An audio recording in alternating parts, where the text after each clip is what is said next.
Welcome to episode 48, and it's an individual one. We haven't got a guest this week, but I want to talk about the three great reads you should read to improve your physical well-being today. Because the reality is, you could argue that our health, our physical health, is our wealth.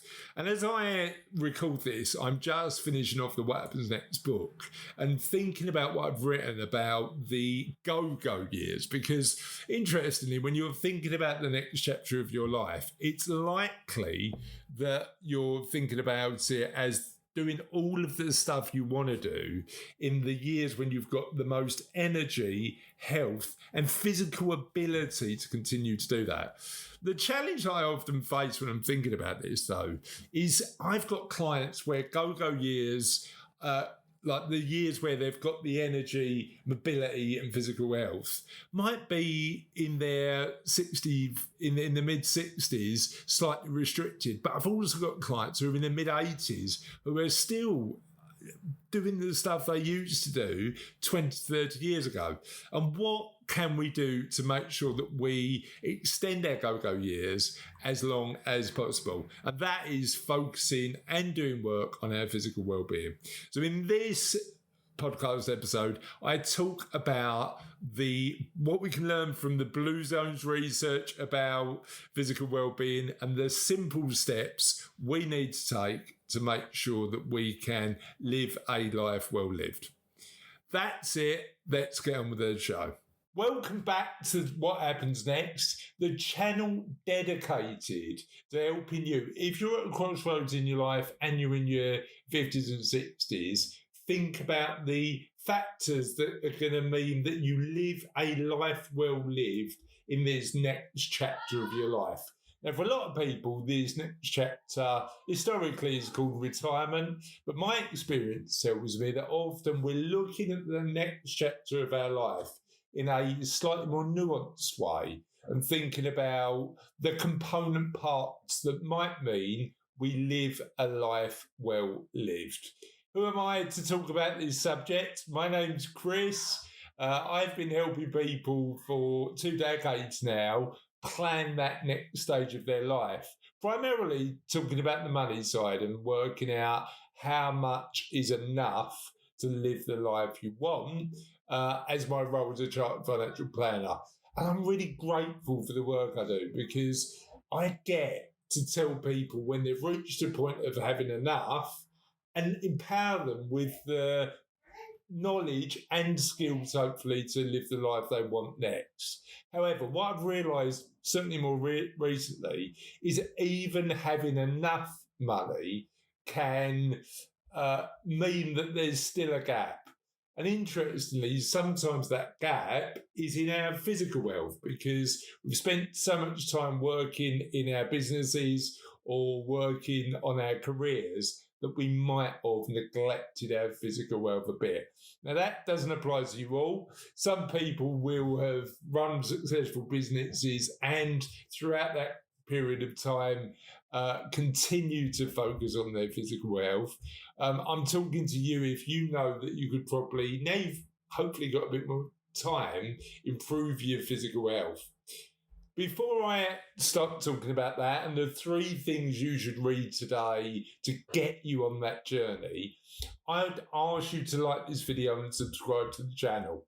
We're on a real mission at What Happens Next to help as many people as possible navigate that crossroads, or as one of my guests on What Happens Next said the other day, the T-junction, because they haven't got any choice about going left or right. They can't move straight on. They're just sick of what they're doing, which is an interesting analogy.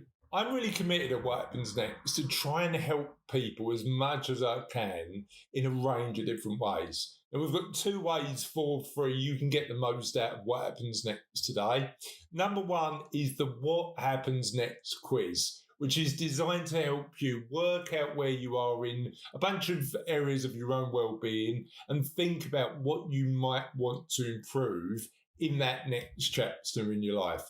there should be a QR code below that you can take a photo of, pause the video, take a photo of on your phone. It will take you right to the What Happens Next quiz so that you can do it today and work out what you need to do in terms of improving the elements of your well-being that you might have just been too busy to focus on. The next thing is staying tuned for the book.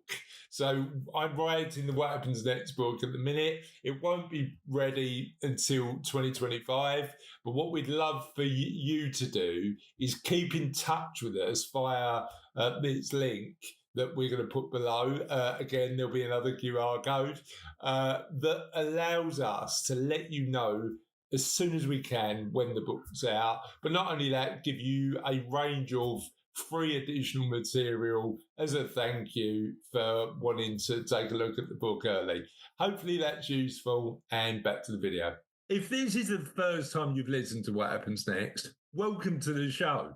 We are committed to making sure that we do as much as we can to help you navigate whatever's next in your life. And there's a home for What Happens Next, whathappensnext.life. We'd love for you to visit the site. On it, you will see loads of interviews, a link to take the What Happens Next quiz, an opportunity to sign up to the waiting list for the book, and much, much more. Take a look on the visit site, and we'd love to know what you think. One of the challenges I think we face when we're thinking about our physical well-being, particularly if we've not done anything to focus on our physical well-being for some time, is it feels like a steep hill to climb to get back on that fitness or physical well-being journey. However, I think there's 3 simple things you can do today to get you back on the track to whatever physical well-being means to you. And it starts not with physical well-being, but reading 3 things. I love the fact that walking is one of the best things we can do for our physical well-being. And interestingly, when I'm writing the What Happens Next book at the minute, a lot of the research I'm looking at is the blue zones research. Now, blue zones are the places in the world where people live the longest, traditionally, and they outstrip in terms of longevity the majority of the world, but also the majority of the country they live in. The research is really incredible. There's places like Okinawa in Japan, parts of California where there's religion, which is interesting, but also Sardinia, and there's places dotted around the world where people live longer. And one of the things that all of these communities who have life expectancy far greater than the average do is walk. Now, it sounds really simple, doesn't it? But actually walking, particularly walking where there's a hill, is so good for your physical health and good for our happiness, particularly when we walk in nature. Now, there's an amazing article, and we'll put all the links to the stuff that we're going to talk about in this video in the notes below, from the National Trust, specifically talking about how walking, just the simple art of walking, can improve well-being. And if you're interested in this subject, the book Blue Zones is definitely worth looking at. So I'd love to know in the comments, where's the best walk you've ever had if you are a walker, but also if you're taking that first step towards fitness, where are you going to walk to today? Is it down to the shop? Is it up and down the hill? Is it on a longer walk in beautiful countryside? Let us know where you're going to walk today. Number 2 is learning to eat well. Now, if you would have asked me 10, 15 years ago, my diet wasn't particularly good. When I was employed, funny enough, I had a Greggs the Baker's right next to the office, and it was way too easy and way too convenient to pop down to Greggs. One of the things that I've done over the last 4 or 5 years, and still learning about, is eating well.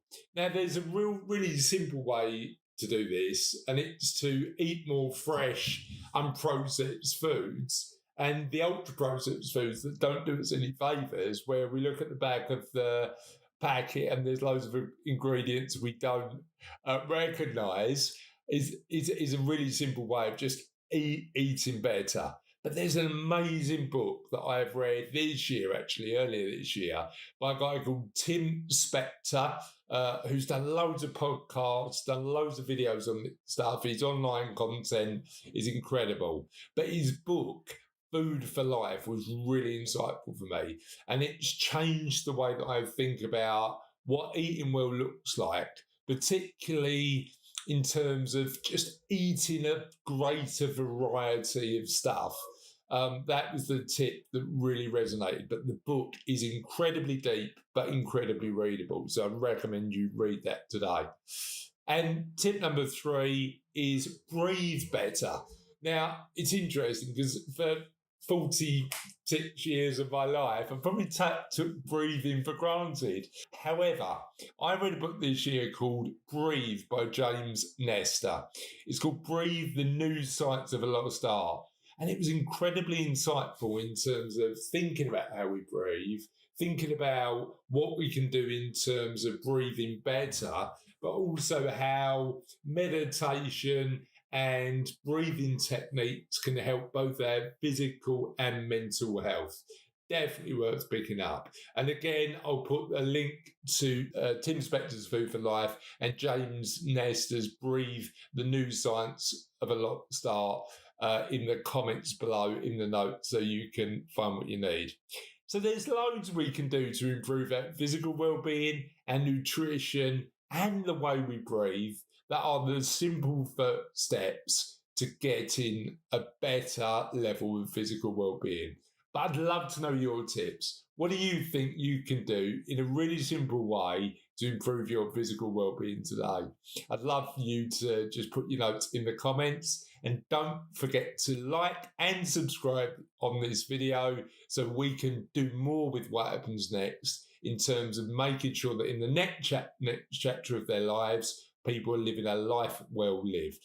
Thank you for watching the video. Have a lovely day, and we'll see you on the channel soon. So that was this episode, and hopefully there was one tip in there that helped you work out the next incremental thing you're going to do to improve your physical well-being today.